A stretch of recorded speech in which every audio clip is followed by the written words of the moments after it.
Welcome to another Monday Blitz. It is good to have you joining me today.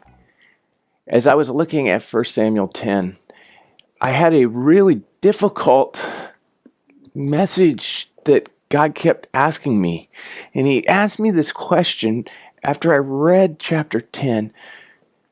So if I asked you to do something that didn't make sense, that was perhaps even difficult in the sense that it probably isn't going to work, but I'm going to ask you to do it anyway, would you do that? And I really struggled with it. And if you're trying to wrap your mind around what am I referring to? So Samuel goes forth and anoints Saul king of Israel.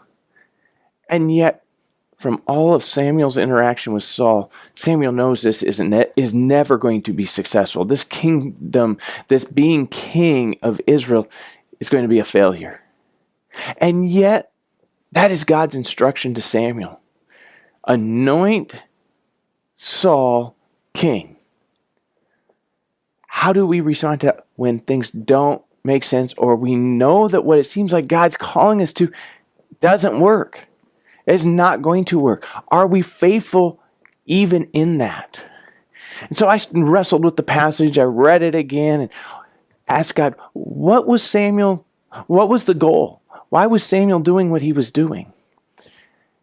And God brought me back to the first half of the chapter, and I read it, and I noticed something. As Samuel tells Saul, you're going to be the king of Israel, a position that has never been filled before, a position that God has not even wanted to have, you're going to be the first king. And yet you're not going to be alone.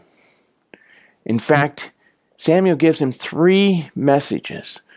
First, you're going to come in contact with these men who know where your donkeys are. Second, you're going to come to these guys who are carrying food and are going to worship, and they're going to give you bread. And lastly, he is going to come in contact with the school of the prophets, and he's going to prophesy. 3 interactions that could easily just go by as some odd things that prove that Samuel knows what he's talking about. But I stopped to consider, what were those 3 things? The first one, Saul had been out searching. His job was to find the missing donkeys. And God found them for him. His work was God's work.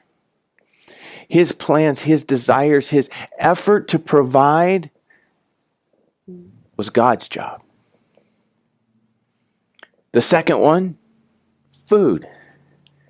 Now, for most of us in North America where I live, food is typically not that big of a concern. Food's very prevalent for the majority of people. And yet, even in a nation of wealth like the United States of America, we have those who are starving. Saul is promised here food. He has shown that God will provide for even his need of nourishment, his food.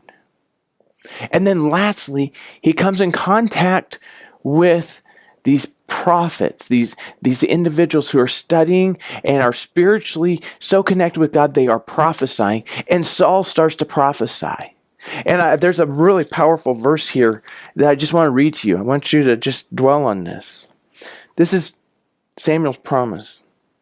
He says, you will be changed. This is verse 6 and 7 there in 1 Samuel 10. You will be changed, Saul, into a different person.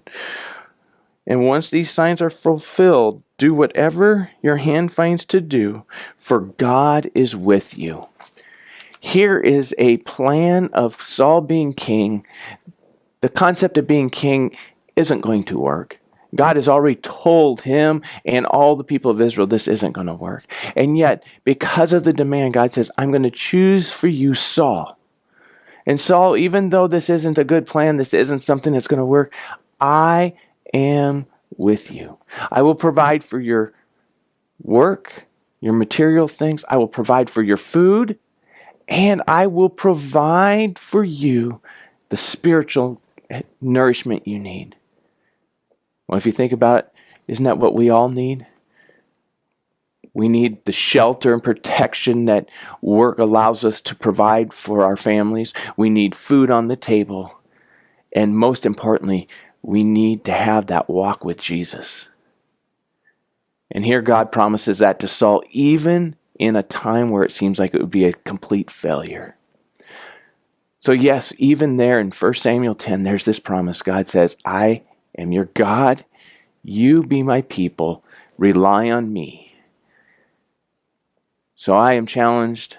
I pray you're challenged to rely on God. Let Him lead your life, even when it doesn't always make sense. Until next time.